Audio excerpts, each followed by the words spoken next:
All right, welcome everybody. We are starting here. I have a wonderful guest here, and today it's Christopher, better known as Daily Refinement. And I just want to thank you for taking your time. I know you have a busy schedule, so thank you for being here.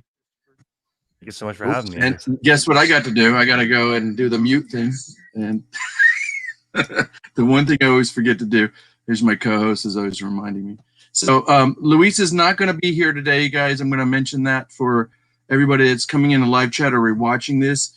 Luis had a family emergency, so let's just hold him in our heart and our wishes and prayers today. He seems like he's going to be going through some struggles and challenges, and that's one of the things we like to talk about on this show is how we can be there for each other as resellers. We all kind of go through it in our own different ways and fashions. Some of us do it most of the time by ourselves. And another reason to have this show is a kind of a constant reminder to be conscious-minded, aware, and just help your fellow guys here. We got a few people popping in. We got Simply Dana. I want to thank you. Art Vandelay, better known as Dan. Thank you for coming in. Sarah Stiles, hi. Thank you so much. I appreciate your subscription. And let's go from here. Christopher, I just want to thank you again for coming in. And let's just start, like maybe in a nutshell. When did you start this goal to start this journey for yourself as quote unquote daily refinement? I know you did a transition from your name at I one. used to be 10K on the Bay, and I was trying to get 10,000 listings on eBay. That was an arbitrary goal because it was just the max anchor store. That was 4 years ago. That was fun along the. It was 4 years over the ago. year- 4 years ago. So Wow. over the course of 4 years, I've sold like in every single category. I've tried every platform. I've met thousands of people. It's been really fun. So I've been a serial dabbler, which I don't recommend for everyone. It's taken me a lot longer to get to my goals because I try everything. Okay. And specific reason why you did that? Just because you were just interested, curious, you wanted to learn? I have FOMO and a fear of missing out, and I like looking at different ideas. And I've been studying like success and longevity for a long time and being healthy and happy. And so I just figure I know it's going to take longer to reach my goals because I do more things. So, and I'm okay with that. But I think it depends. If I had learned about this earlier in my life, I feel like you kind of want to push a little bit harder on the financial in the early parts of your life, in my opinion, because then you can cruise versus, if you don't put things in place for your retirement, for your future, then you have to work forever. Yeah. And fortunately, I feel like I'm one of those guys. I kind of found out a little bit later than I needed to, but pushing on this whole concept of you can always improve and do a little bit better every day and see what you can do to modify it to your best interest, as one would like to do. I remember I was watching some of your old videos, just kind of going back and recapping and really enjoyed it because now that you're telling me, reminding me that it's been 4 years, I'm sure you've seen a lot of progress and a lot of changes that, they can improve your life. And one of them was, do you still do this? Do you keep a journal? You mentioned keep a journal as a reseller. And I just remember you said, I don't know if you said it or maybe I'm saying it's to kind of ground yourself, but not to compare, which I want to bring up in a little bit, something about that. So. I mean, I have a few different journals. So I have one journal of things that I have done. I think this is important. So it's right next to me. These are things that I literally have done. Like as an example, I'm hiring 2 people this week. So I have a new system. People come in, they wash their hands, temperature check. I have a new routine for when people arrive at work. Wow. So this is something I did. So I put it in this book. Now, I also have a journal by my bed, write down whatever I'm thinking about. And since doing that and adding some nighttime yoga, now I'm sleeping like a baby. I used to have difficulty sleeping, and that really helped out. And then before, I just added nighttime yoga like a month ago. And since that, I've been sleeping a lot better because I can focus on that and it will take my mind off of whatever was going on, and then I can focus on getting to bed. Most certainly. I'm glad you mentioned that because I'm probably going to jump around here with my questions, and I hope it doesn't Go for it. my train of thought. I think our flow will just be organic here. keep that in our show. And one of the really imperative things that I wanted to bring to this platform, and we're fairly new. You're guest number 7. You're lucky number 7. So you're going to bring kinds of just, you know, clarity and really just help us up our game. And you know, I do mean that as a compliment, but it's really, there's this insight that I've gathered from watching you and a lot of your videos. And sometimes I'm just like, you know, as a reseller, I'm having this hard time, which is another question I'll get to, is like, you know, how to balance the reseller life and being a YouTuber, and also just entertaining yourself while you're learning, you know, because we always want to learn. But the idea, I was watching, I think it was, I'm looking for the note on it. It was, I think it was October. It may have been October. Anyway, it was like late last year's October, November, December. You talked about like 5 really important things to do. I think it was, you know, for resellers. And one of them you brought up was this idea of just how imperative it is to exercise, some form of exercise. I consider yoga can be a form of exercise, but it also is a form of centering. You'd like to talk a little bit more about that, how it's improved and helped your life? When did you start? Well, when I first started reselling in 2017, I didn't exercise at all because I got super into it. I was learning all these different niches. I didn't exercise really, other than walking at different stores or garage sales. But then I realized, because at the time I joined this super expensive mastermind group, and everyone in the group was very well off. The average income was $1 million a year, and everyone was in terrible shape, not just physically, but no relationships with their family, you know, just because you find out when you are operating at that level of business, there's a lot of sacrifices that you make to achieve that. And having, you know, there's overhead, just like everything. There's consequences for running $1 million business. There's a lot of responsibility. And now it's become trendy to do everything. So there's people who I look up to now, like Gary Keller. He's made hundreds of millions of dollars, but his workday stops at noon. So there is no work after noon. If you want to, and he has like breakfast with his kid at school, and if you have a business meeting, you have to go with him with his kid to his school, and the three of you will have. And I'm like, that's cool, saying to business partners, like, I don't sacrifice my family at all. So if you want to hang out with me in the morning, that's the only slot I have. And he's like, that's good and bad. You lose some people who are business. You get some people who are more well-rounded. And I think now, you know, reselling is different than when I first started. There's a lot of tools, and it's also more complicated. So when I first started, there were complicated, but like in a way that's I'm sorry to interject. No, go ahead. In a way that's like in a time management, you know, excuse me, like a project manager tries to do, or is constantly. I think it's more complicated because more people are doing it. So you have to understand. You have to understand how to stand out. That's different than before. Now there's people who cross list. There's people who, like, I would say that the best way to stand out is to have the best selection of whatever you're selling. Okay. That's the best way to stand out. You talk about niches and versus just being really specific and hyper focused on a certain type of item and whatnot. That would be helpful.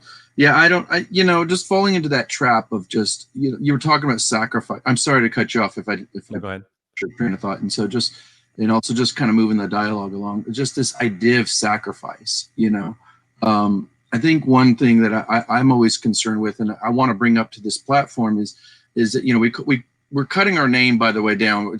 We started with Monday's Mindful Merchants, and we realized, you know, we're going to have guests that are like all over the world. And at one point, you know, it's like, now we got to, you know, take in consideration that they may be in Australia, which is probably like, you know, they're going to be in the future and whatnot. So there's this arduous balance of just like, so like, they're going to have to sacrifice their time in a certain time, you know, that may interrupt their productivity and flow. Like, for example, I'm going to have Mal, but I think she may be a part of your program. We'll get into that a little bit further. And, you know, I kept thinking, oh my gosh, you know, I'm going to have to like work with you in your time. And is this going to even work for you? And she's like, yeah, it'll be in the morning. I'm like, I know Mondays are the worst day, which she's like, it's not going to be Monday. It's going to be Tuesday for her. And I'm like, oh, okay. So, you know, there's this kind of thing where you're always sacrificing something, but like us as resellers, in order especially to improve and just like you call it, daily refinement, you know, just every day, chip away, do something a little bit more to kind of just keep your aims to meet those goals. what would you suggest to a new reseller that's always kind of just fumbling around and not getting it because they're sacrificing certain things, and sometimes it ends up eating their sleep, it ends up eating their body, mind, and spirit kind of, matters such as emotions and mentality, whatnot. So the way I look at it is it's subtraction. So right now there's so much Mm-hmm. media, there's so many resellers to follow, there's so many categories, there's so many different platforms you can sell on. There's people who only do Facebook Marketplace, only do eBay, only do Amazon.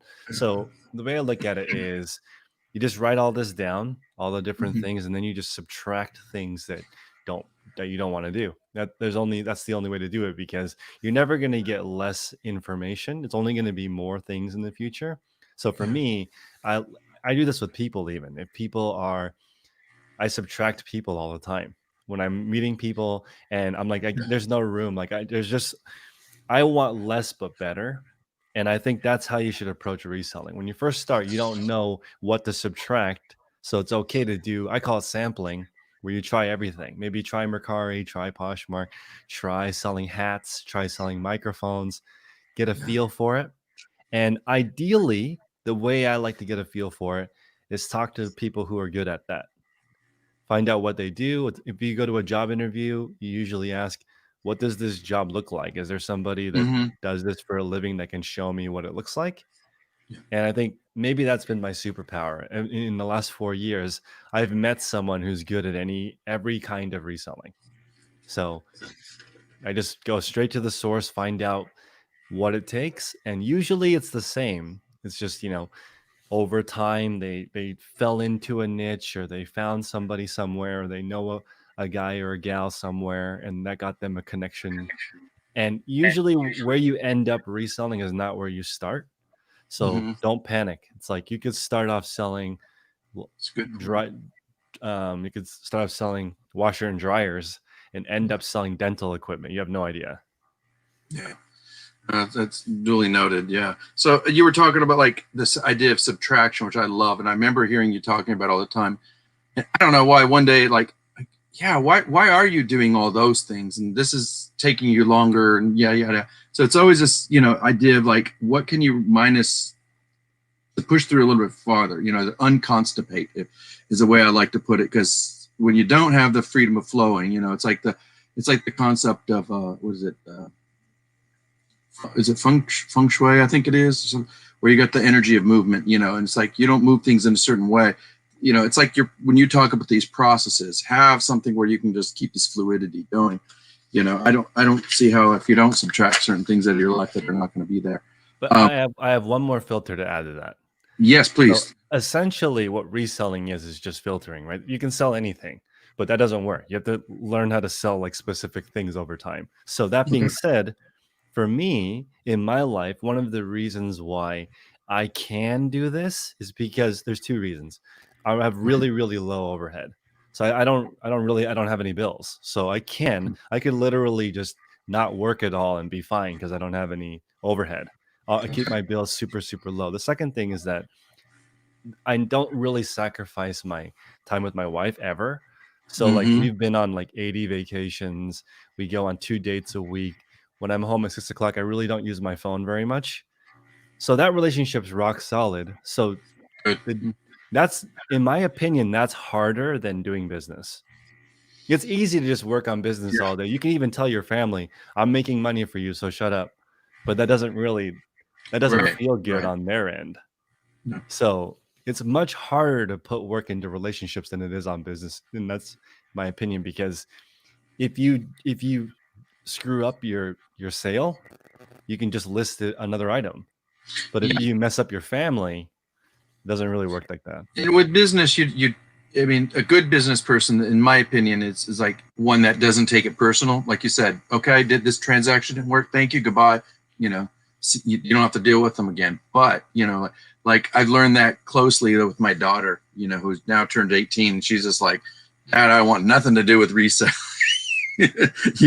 She's seen the ins and outs, and it's like, oh my gosh, but there was like this little glimmer of hope the other day where we went to hang out, and I haven't seen her in a few weeks because she's been busy with school and whatnot. And I think we went to like a Goodwill outlet, and she found some like really good stuff. And she found Patagonia or something, you know, stuff that she knew. And immediately all these resellers came up to her like, hey, I'm going to buy that from you. She's like, you're not going to buy this from me. You know, this is my, and I was like, what was the conversation about? And she says, they were trying to, you know, Dad, they were trying to stiff me. And I'm like, oh, and I'm like listening to her. I'm like, where does she get that from? You know, and there's a little bit of pride I had to watch in the vanity. I was like, okay, put that aside. But it turns out she was reselling. I didn't know it. She got like, she started her own Depop account and she's doing her thing, you know? So it's like, but back to what you were saying, it's like, I think it's so imperative to like the base of a pyramid of your own structure of success is to know where your boundaries are. And like, if your family isn't what your crucial point is, you know, you better structure it. And I think that's so wonderful because, and I hear you, and I want, maybe I'm reaching out, you know, a little bit far. If you don't want to talk about it, that's fine. But I listen to you a lot, and I hear you talk about one day you'd like to start a family. And I know you're in a new relationship, I think in the past year or so, if I remember videos. That's wonderful because I think as a reseller to have that outside person that's, even if they don't want anything to do with your business, to have somebody that's always there to lean on. And like I don't know if I was talking about before we started this live or not, but in the reseller business, it can be a very lonely business. And one of the reasons that my co-host and I wanted to start the show was have a platform that we can talk about, you know, body, the mind, and the spirit. And how do we deal with those daily ins and outs, you know, that are pressing our time. And like you said, you know, stopping us from like cutting out stuff that we don't need. One was like when I was young, when I was just starting on YouTube, I was watching way too much. And so my question I'm going to lead into is, can you talk about balancing YouTube and reselling? Like, what would you suggest to anybody that's new or seasoned?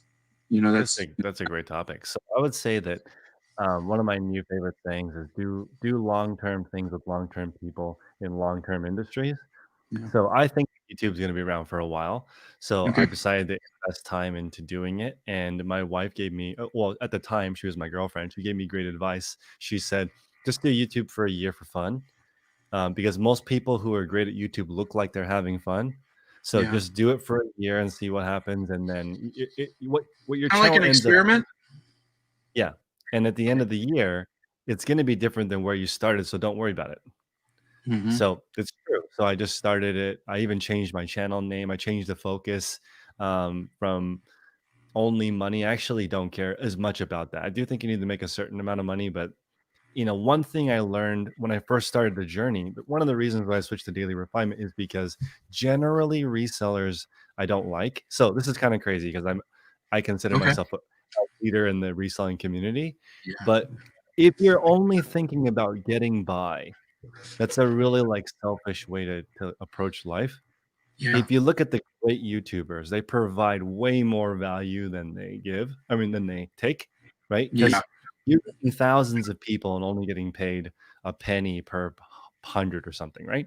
And if you don't do a good job, YouTube does not recommend you for other people to watch. So the way I look at it is, you want to make the best content you can for people you don't know. That is the best advice I've ever gotten on YouTube. Make the best content you can for people you don't know, and then everything else takes care of itself. That's a really good way to put it. One of the things I brought up in Christopher is there's a community I belong to, and one of the practices we do at our church, if you want to call it that, is we call it seva. And seva is an Indian word that means selfless service. You know, it's like kind of giving back to the community, not expecting anything back, but like just much as a military person that gives service to this country, and you know, kind of just does it at the free will of just, you know, for the love. And you know, I see that as kind of like a good way in a good response. I love hearing that. You know, if you're going to be involved with YouTube, what is your intentions? You know, and it's great to see, you know, YouTubers such as yourself and other ones and kind of go, oh, I'm not sure I want to, you know, follow that pattern or that, you know, whatnot. And I think that's been a deterrent that helps me like kind of go, time to minus that out, let's subtract. And it's also just, you know, this reoccurrence of like, are they teaching me anything? You know, when I lived in New York City, I studied under, it was the equivalent of Zen, but it was the Chinese version called Cha'an. And it was this really unique form of it. It was called Chan meditation, and I studied there. And the Shifu there, they call him the Shifu, is like a master. One day said, "Do you want to go through these precepts? You know, you've been doing this meditation for a year and this and that. You're being conscious minded. Why don't you just, you know, follow through?" And I said, "I don't know if I'm that committed." And he's like, "It's up to you. It's what is your intentions for being here." And once they do that, they give you this name. And one of the names, he was like giving a young lady that was in this long line, and we decided, and he would put on like a little necklace, and he would say, "Your name is always peaceful. Your name is always," and he came to me and he goes, "You're always learning." And I remember that day I was like, wanted to get my hat and throw it down. What do you mean I'm always learning? I don't get this, you know. But it's like that one imperative thing is like, why are we here on YouTube? You know, what are we doing? You know, it's like I see this redundancy a lot. Do you see that, you know, here where you see people that they want to learn, but they don't want to put that contemplation in action? I think I've heard you talk about that once in a video. Well, I think about this. Like Jeremy's in the chat with Hi, Jimmy. What the Hales, and I picked his brain a while back because he was kind enough to share some insights with how he built his channel. And it goes back to this, like he does a lot of things on his channel that are totally for the viewer. And I think that's really important when you are on eBay, because this is how I look at it. YouTube is a skew. Each video is a skew, right? You have an audience out there. Of course, it's for fun, but you can tell when you are doing it for the customer. If you're customer oriented, you listen to what your audience says, you make the best content that you can. If you're obsessed with trying to make the best video, be the most useful, have the most fun, engage, let people know what you're doing, sharing your story, it usually works okay. And then also, what I learned from him is there's only so much time. You don't even have enough time to focus on the positive people. This is really important. If you're starting a YouTube channel and there's any negativity, just get rid of it, because in the long term, those channels don't survive. If you are, because it's exhausting dealing with drama. So I basically realized after doing this for a while, focus on being the best person you can be. Don't worry about other people. And you can share that things aren't going well for you. You can share all of that stuff. But once you start talking about other channels, other people, it's mentally exhausting. Yeah, and I mean, it sounds so cliche, but it is a waste of time, and time is money for us. You know, it's like you want to be a YouTuber and you want to resell. Which one do you want to sacrifice more? You know, it's like I always ask those kind of questions. And yeah, as far as drama goes, I'd just rather eliminate that altogether. I look for a golf ball to stick my hand in. Let me see here. There was a couple things I wanted to talk about, and you guys, let me just real quick, Christopher. I'm just going to say hi to a few people. We got Bluegrass Picker, eBay Addicts is in the house, and thank you, Jeremy, for popping in too. Duncan VR here. Time is the ultimate equalizer. Yeah, I love that. And we got Simply Dana. She's wonderful here. Anyone has? Oh yeah, thank you. If you guys have any, we got Tesla Pickers in the house. Thank you for coming, Dave. I appreciate you guys. Thank you guys for popping in and out. We got James here. He's a neighbor, probably about a half an hour away from me. I think it's Hyphy Gold. He's not that far from you, Christopher. We got a few others in here that popped in and out. And I'm sorry if I didn't say hi earlier.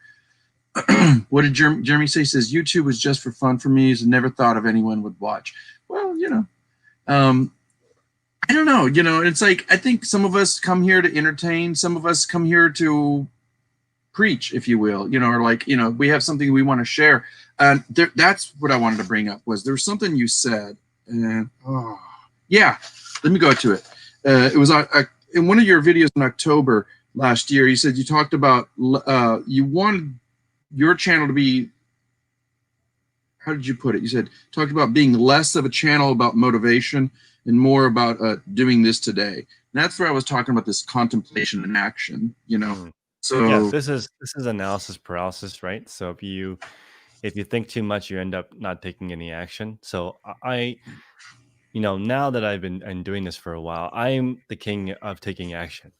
As soon as I think of an idea, I start doing it that same day. So I'll meet the people, I'll go start it. Now, continuing with that for a long time, that, you know, I need to work on that part. But the actual taking action part, it doesn't, like, whatever you hear on the internet doesn't really work when you're trying to do it. Like reading about push-ups is not the same thing, right? That's from Gary Vee. Can't read about push-ups all day. It doesn't, just because you know how a push-up is done has nothing to do with you doing them. when you get out there, I know I've learned from, especially What the Hales and some of the other YouTubers in the chat, the people who make the most videos end up learning the most usually. Over time, you pick up tricks here and there. You learn things about the algorithm. You learn things about search. You just get better and better and better at it. Consistency is king. I love looking at that. And also, you know, when you look at, like, at this point with my channel, I'm not looking necessarily to be viral. I'm just looking to do what I said earlier, which is just making a good video for people I don't know. That's really the only purpose. Now, I love that. if you want to grow a channel, I would approach it a little bit differently, which is you probably want to pick something that people want to watch and then do that. You still need to have fun and you still need to, but if you're making content on a topic that's heavy, it's the difference between selling Nintendo items versus selling generic items with no brand. It's easier to sell Nintendo because it's people are searching for it. Yeah. Okay. No. I was just trying to really grasp what you were saying there. You're like selling. Repeat that again. So just because I'm also just kind of digesting. Let me give you an example. If I made a video about promoted listings or about let's say managed payments, a lot of people would watch that video because it's trending. People are interested in that type of information, right? Versus if I make a video on 3 things you can do to have a better morning, in this niche, people won't watch that video because it's not related to making money right now. Yeah. So it's going to have a lower views. So, but for me at this point, I'm okay making that video for a better morning because I like that. You don't have to make a video that's the most viral. Like, I don't like making managed payments videos because whether eBay takes my money or PayPal takes my money doesn't really affect my business too much. I'd rather talk about what actually works, which is get your morning right.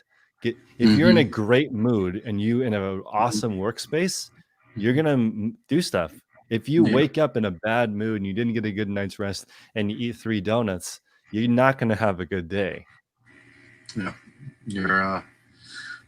your mental strategies are going to be all over the place because you didn't get your rest and whatnot. And yeah, something else you were saying. It wasn't the habits win thing. It was like I loved when you said you talked about this in the past. It was something like where you take things personal when people don't do anything. But I loved how you prefaced it with, "There's no such thing as perfect," right? You know. Yeah. Said something to the effect. Yeah, I mean, when you want to get something, want to build some momentum is big, right? If you start, it's an identity change, right? If you're the person that always does the best they can, they go find the best items they can, they go home, they list the best they can, and the best you can is better than yesterday. Yeah, that's important. Instead, like, as an example, let's say you're very busy, you have kids, you have a full-time job, and the best you can do is 1 listing at 8 o'clock at night. That's okay. But if the next day you figure out a way to be a little bit more efficient, because I think the best you can do is better than yesterday. Yeah. So if you go from 1 this week, you're super busy. Next week you do 2. Over the course of a year, you just went from 1 to 50. And that's a huge difference. Even just 1 more listing per week. And that's really, really, really hard. And it's never perfect. It's always ugly. Most certainly. Like you said, one time, or I'll paraphrase it, it's like, the lazy thing is to do nothing. So, there may not be such thing, anything is perfect, but like your example you gave, which is you can't do anything. Well, have you started, whatnot? And I think that's kind of goes back to the whole idea of like, are we keeping a journal? And if you can't keep it in your mind or with the technology, keep it in your phone. Write a little quick note if you got something that's hitting you so hard. But I think I love the idea of not just keeping a journal here, but keeping one next to your bed, and always some way to unload. Because I think part of that process of, as you kind of were saying, is just the exclusion of things. Just how do you minus things out? I think we need to purge our mind in some ways or another. Like I said, if you're doing practice of yoga, and if you don't mind, what kind of yoga do you practice at night? So I'm doing there's my favorite yoga is the videos that talk about how to do it in bed, because it's just easier. I'm already in bed. So all the videos that talk about how to stretch while you're in bed. You're already there. Nice. You don't need any special equipment. There's no excuses. You're already in bed. You just Mhm. get in there, you just Google yoga in bed, watch the top 10 videos, figure out which one that you like. And at this point, I don't need the videos anymore because there's like 10 or 15 moves that I like to do. Yeah. And I like to take my mind off of it. And I also want to shout out in the chat that I don't have anything against donuts. I eat donuts too. I'm just saying that just it depends. If you're eating donuts because you're tired and you're not in a good mood versus you're just eating them for fun, I don't know. I can put down some serious donuts too, but it's just You know, you brought up yeah. like, you know, in one of your past videos of like, I think it was last year around December, you're like, okay, here's 5 things you can, and one of them was, you know, just this idea of like part of the exercise, but you briefly mentioned it was like, you know, keep a healthy diet, keep a healthy strategy, you know, just of well-being, because I know how I am when I eat too much sugar, you know, and it's like, oh gosh, you know, whether it is, or sometimes even as resellers, we have bad habits. And like you talk about habits win. So if you got a bad habit of like, I'm going to, you know, you get up at 6 and you didn't eat until like 3 o'clock in the afternoon, what does your blood sugar do? Or whatever, you know, if you're not constantly arduously like being mindful of that, you know, aware of like what your blood sugar is or whatever it is, your attitude, it's like, so eat your donut. It's like I figured I want like you have to have a few go-to recipes that are easy, right? Because one of the things that, you know, regardless of food, like what you eat, I think thinking about what you eat is really frustrating. People spend 2-3 hours a day thinking about what they want to eat. And, Mm-hmm. you know, one of the richest people that I know, he only eats like pizza and breads. Like he's not a healthy eater, but Talk about he this. doesn't spend any time thinking about food. Yeah. So it can be good to just focus on, you know, Warren Buffett eats McDonald's every day. But what are It the doesn't pros and change. cons of it, right? You know? It's I think it comes down to stress. Like stress will kill you faster than bad food because I know a lot of people who are not in shape, but they're happy, they're wealthy, they're just, Mm-hmm. you Mm-hmm. know, stress is really the ultimate killer. So if you're It's got happy eating frosting on the donuts, then cake. just keep eating donuts. Try to eat some healthy ones. um, well, you know, in saying all that, there was something that I wanted to bring up, but it's you guys. By the way, if you haven't already and you don't know Christopher, do me a favor.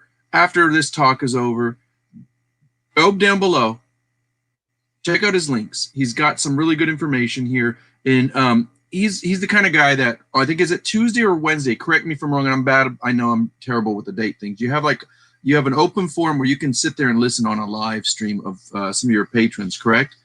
Yeah, And so tell us a I little bit about that. well, Monday through Friday, I've been talking to resellers for the last 4 years since 2017. Like I said, I like doing long-term things forever. So Mm-hmm. I've been meeting with people at 6 in the morning in California for 4 years, learning about different ideas. I've been posting them now on YouTube on Wednesdays for people to hang out. That's what I was going to ask. So we can watch on Wednesdays, right? You can watch them on Wednesday on my channel. So but again, I encourage you guys to get reseller friends. Like, Mm-hmm. you know, it's cool, for example, when I meet somebody in person, they're like, oh, do you know this person? Oh, do you know that person? That's like insane. I met Locker Nuts in person Yeah. and reached out to What the Hales, and they know each other, and it's like everyone is all on one team, ideally. Yeah. Mm-hmm. So yeah, I just think long-term things with long-term people. If you have one reseller friend, if you have one storage locker friend, one YouTube friend, that's so powerful because you don't have to do it alone.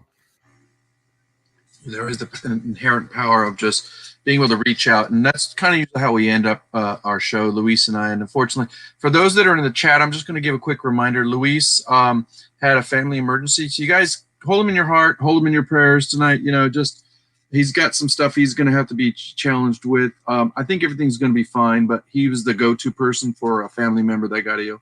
So we're going to go on to, let me see here. You know what, we're doing pretty good on time, but I want to short if we can here because I know your time is busy, and we really appreciate you being here, Christopher. Talk a little bit about. Let me see here. I was going to ask you. Do you have any thing you would talk about a little bit about your specifically your perspective challenges. How did I put this here? Now I'm going to have to re-question this. Is what your perspective is of mental health or mental well-being red flags as a new and even seasoned resellers. Any red flags that that you would be able to talk about from your perspective that we can watch out for, especially in the time of fourth quarter? There's a lot of things like burnout coming up. Yeah, this is really good. So I think your eBay business should serve you. Okay. It's your business. You created it. It's supposed to help you, not hurt you. Okay, so the way I look at it Doesn't is have to be eBay, by the way. So whatever. doesn't have to be eBay. It can be any business. It's designed to serve you, right? So, like Duncan said in the chat, the ultimate equalizer is time, right? So, I feel so rich because I can do whatever I want every day. The time, I have complete control of my time. And the thing is, I have complete control of my time, but in order to do that, there's certain things that need to get done. There are these rocks that you need to do each day. And for most people, that's a minimum amount listed each week, right? If you're a YouTuber, it's a minimum number of videos a week. If you have a 9-to-5 job, that's called going to work 9 to 5, 5 days a week in order to, or otherwise you can't work there. There are these rocks you have to do. So identify what those are for reselling.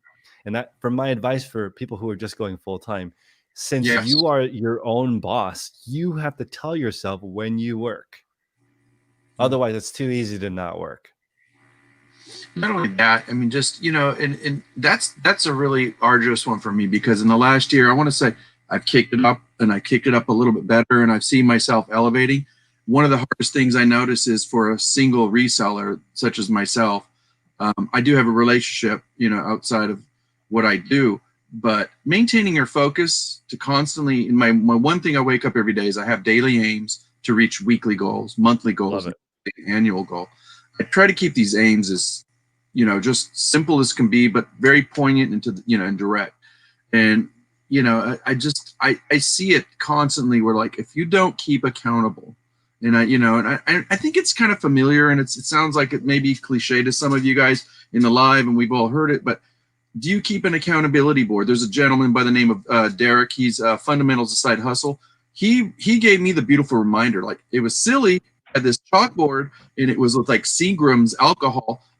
Didn't matter. He kept all his sales. He kept his net, his gross, net, whatever. It just broke it down, like, in terms of his sales, how many he listed.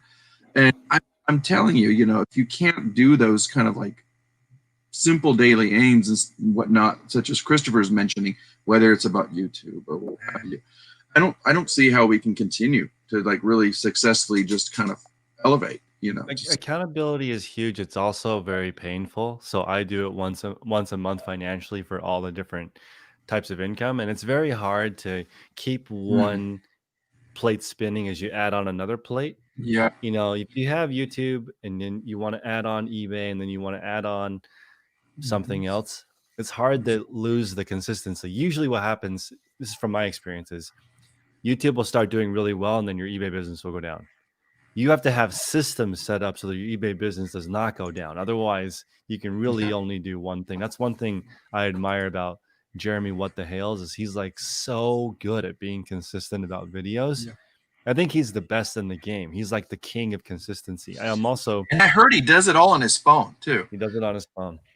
But then also, so there's ways to do it, And it comes down to, like, if it's not broken, you can use your phone. My best videos on YouTube are me in my car on my phone. They're not the videos I produce. Those are fun to make, but the videos that do the best are what people want. So, for example, I have videos where I'm just like, okay, this is how you do it. You basically set a schedule for yourself.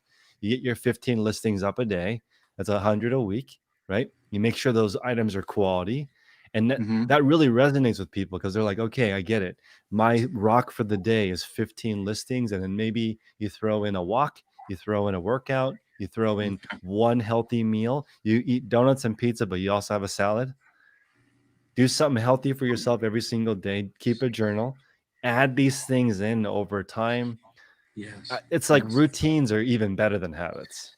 But, we live in such a society. I don't want to kind of go into a negative or anything, and I'm not trying to sound pessimistic, but, like, we do live in this expedient society that has been, Walmart like related, where it's just like, boom, boom, boom, here, have everything. And all of a sudden Amazon comes along in terms of like us dealing with e-commerce. It's like everything's expedient, everything's here and now. And now, as resellers go, if you want to get out of the game and try to like be consistent and do something really good where you have replenishables and be in that game, it's like, how do I do this and still kind of like, be able to power up and keep that, not just consistency, but keep the speed with it. So that's the mindfulness I'm always kind of like preoccupied with. It's like, it can be very debilitating, like where you're going to be kind of in a state of paralysis of like, now how do I deal with this death pile and this and this? And like you said, something else breaks up and comes along. It's like, but what do? You can't sit there and, let it get in the way and brick wall it. It's like, if you don't do little steps every day, I think that's where you're just going to be buried eventually, and it's like, it's kind of an awkward thought, but it's like, it's one that I'm like, I'm a tree climber. So it's like, I want to get up as high and fast as I can, but sometimes, it's not that easy. It's like the point where, sorry, I kind of ran off on a tangent there. No, all good. Do you have any fourth quarter tips to remind sellers, as we exit 2020, but also in this new season of a political kind of what's the word I'm looking for? Yeah, I do. I have some advice for people. So the way I look at it is, I'm more accountable to other people than myself. Okay, because I feel like a lot of people are organized that way. Like if you have an appointment with somebody, people usually show up. But if you have an appointment with yourself, it's easier to slack off and not go. But that's why if you look at the top producers in the world in anything, they always have people around them. So if you are trying to make the best of Q4, the most important thing you can do is find people that have that same hustle as you. There's plenty of Facebook groups. There's plenty of Instagram friends you can meet. Get a couple of people to hustle with you. Get a small crew and share your ideas and go. If that's your plan, is to make as much money as you can between now and the end of the year, is the busiest time of year for retail. Yeah. And your goal is just to, I look at this two different ways. Highest income possible means you make if you're on YouTube, you make the most possible relevant video you can. For example, if you were making content right now on the legitimacy of the election, lots of people would watch it because people are looking for that, right? But if you are trying to sell the most things, what I would be looking for is the best gifts. That should be pretty obvious. Put all of your energy into finding the best gifts for people. That's going to make you the most money between now and December 25th. And then that's a wonderful tip. Yeah, I'm not even sure I could say I thought about that right off the top of my head. I mean, I'm getting these questions from like, resellers left and right. Well, we're already into fourth quarter, and if you didn't prepare, you should be gliding in by now. And I know everybody's business is different, and some of them are trying to. For the most part, I hear a gleam of hope. Most resellers, we're always just trying to just keep the balance, but refine it and just do a little bit better during this transition, because there's a transition that we have of a new political system, which I don't know. I hear jibber jabber around that, and I don't really focus on that. And I don't think that's really a place for this type of show to kind of get into. But how it affects our business can be, but also then we got the new changes that are going on with the pandemic, and people are like having these insights of like, oh, should I be worried about that? Even before or fourth quarter ends, and as we get into the new year, I mean, do as any of the reseller, do your research and see what trends flow, what patterns are, what demographic you're in. But there was another part to that question, which was, it's mostly just around the seasonal aspect of it, but also these new changes that are going to come into. So like, if we're going to be changing into the fourth quarter to the first quarter, I think there's a lot still there that we can do that's going to make us a lot of money. But what would you say in terms of transition to the year? What should we be looking out for right now? I mean, I think there's a lot to be said. The way I look at it is, every time there's a political change, new things happen. There's going to be new regulations. So whoever is the president on January 20th, there's going to be new regulations, new plans that causes things to shift. Obviously right now, the main concern is that supply chain, in my opinion, is the main thing. Certain things are closed and certain things are open. Because of that, there's opportunities for reselling. Something to be mindful of. Pay attention. Pay attention. Okay. That's good to know. But yeah, just in general, not necessarily around the political temperature, that's going on, but I meant just in terms of just as resellers, as we shift, because everybody puts an emphasis on fourth quarter. Can you tell us anything about first quarter that we can, should be looking out to do? Some of it, I think I already have answers for, like, this is how I look at it. Okay, so I just look at it differently. I don't care about Q4 because the goal for me was to make my income from reselling give me freedom. Okay, so that's X amount of items. If you need to make $2,000 a week or $1,000 a week, figure out how many items that is. Then you don't have to worry about Q4. In Q4, you just have more sales than the rest of the year. Yeah. Don't be reactive. Build a business that takes care of you over time, and don't focus so much on Q4, Q1, Q2, who's running for president. I love Dave Ramsey's what you do in your own house always has a bigger effect than what happens in the White House. If everybody just improve their own household, I love this saying, which is the right wing and the left wing are supposed to be on the same bird. Right. So to me, if everyone could just do better themselves, wouldn't that be 350 million people making this country better? But again, it's not that easy. Yeah, we can make that a whole different show. Yep. I know it's kind of like it's there in the air, and I'm like, and I kept telling myself, Louis, don't even bring it up, but as resellers, those are just things I like to kind of contemplate. And like I said, I don't want to get stuck on fourth quarter. I'm one that we should have been in fourth quarter back in third quarter. And I think there's a lot to see that's coming up, and I guess some of it is just the change of the year makes me think of like how everybody has these New Year resolutions as resellers. What kind of renewed sense of purpose? That's probably how I want to put it. What renewed sense of purposes would you say as a business person, as an entrepreneur, should we be really taking it to step up our game? That's great. So if having a strong why really helps with reselling, because why do you need to get up early? Why do you need to be the first person at the garage sale? There's a big difference if you garage sale from 5 a.m. till 8 a.m. versus from 8 a.m. to 12. It's the same 4 hours, but it's not the same 4 hours. It's very different when you're the first person at the sale versus the last person at the sale. There's a lot of things that happen. And so you need to think about, why are you waking up at 4? Is it because you want to put your family in a position where you don't have to worry about money again? That was like my childhood was worrying about money. I never want that for my future. Yeah. So that's a strong why, right? It gets me out of bed, gets me fired up. Yeah. You need a strong why, and that don't wait till January 1st. Like right now, figure out what you want.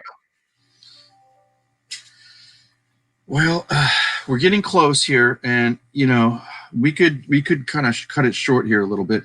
But can you tell us a little bit about when did you start your how do you what do you call your is it a Patreon? Your sense of what do you call your group? I call it a mastermind group, I guess. So people chat in the morning, but I can summarize it for you because I know we're getting towards the end of the call. My main focus is my store, because I found out that there's no ceiling on a store. You can list 5,000 items a day. You can list 10. There's no limit how big your e-commerce store can be, but your YouTube content is limited, and there's also limitations on consulting, which is what I consider my mastermind call. So the way I look at it is, I'm doing YouTube for fun. I do consulting in the morning because I like talking to people who do the same thing. Because like you said, reselling is just me hanging out by myself all day. And I'm actually extroverted. So a lot of resellers are introverted, but I like people. I like working in groups of people. So I miss the watering hole at the 9-to-5 job where you talk about how your boss sucks over a cup of coffee. I don't get that anymore. Yeah. So I don't miss the corporate aspect of it. And I used to work for Citicorp Investment Services in New York for quite some time, and there's that aspect of the corporate I don't miss. I mean, I was close to 6 figures, and it's like it was wonderful. You would never recognize me with a suit and tie in New York, and there was just so much stress that was centered around that I That's don't true. it's like That might be another thing that um people need to realize. If your store is a little bit bigger, right, you earn a little bit more money, your stress goes down.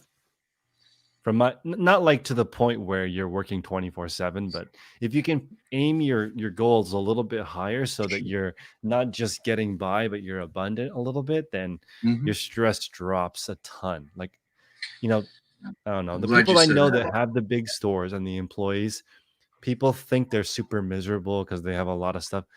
Usually not. Usually when I meet people who are well off, they're not as miserable as people think they are. No. It's there's other things that you can balance it out with, and I think that's one reason we all do this is we have that glimmer of hope of like, oh, when this.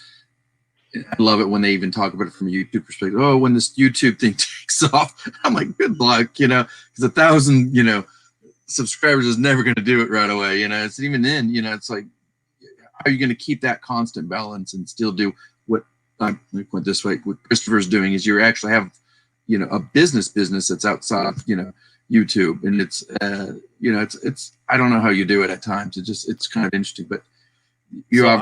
I have some thoughts for you, Louis. I appreciate you inviting me on your channel today, and I just want you, like, because I got the opportunity to get to know you a little bit today. I appreciate that. When you're doing your YouTube channel, don't worry about, and the same with reselling. Don't worry about getting it right, because it's not. No one really knows what they're doing, right? And this is in a situation where go with the flow. Don't worry about things so much. Just get it up. We're making a video right now. We're doing it. Yeah. The more videos everyone makes, the better they're going to be at it. And it's never going to go as you plan.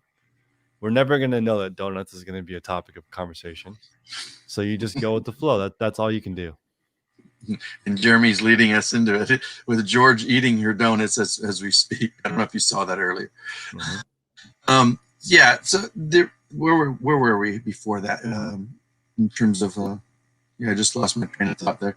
So having said all that, keeping us on our toes here, there was something I wanted to lead us out with, and it was much to do with. I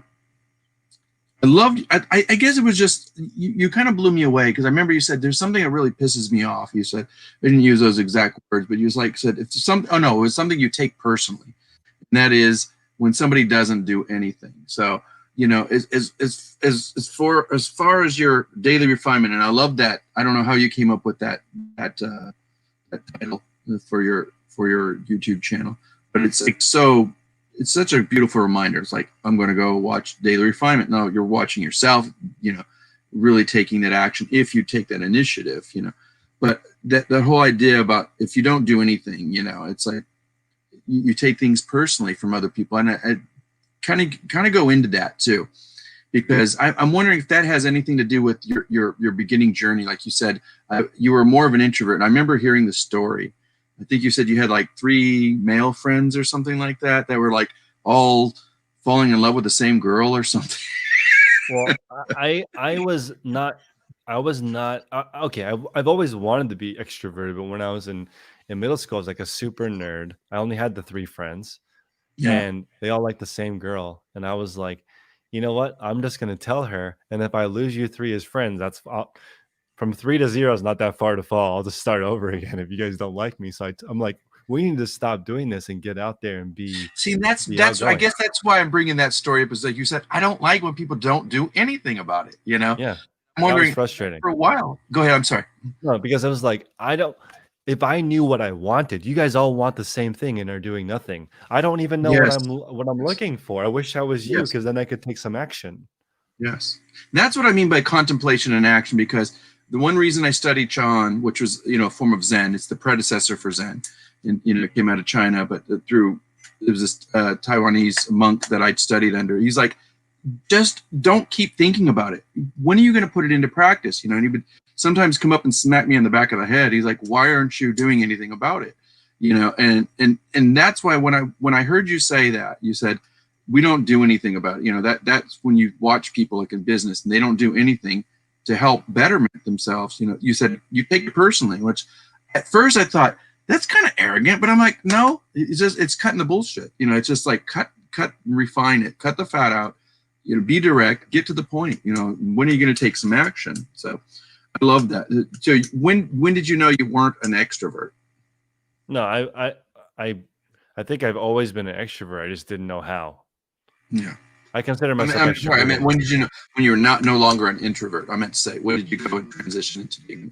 Well, I went from, so I was 16 when I only had 3 friends, and I decided right there. So I just switched to being an extrovert. I ran for president and I won from 3 friends, and it's a popularity contest. I just decided for me to win, I have to now meet everybody, and so it's more intimidating than you think, but people are nice. Like, you just go up and say, "Hey, what's going on?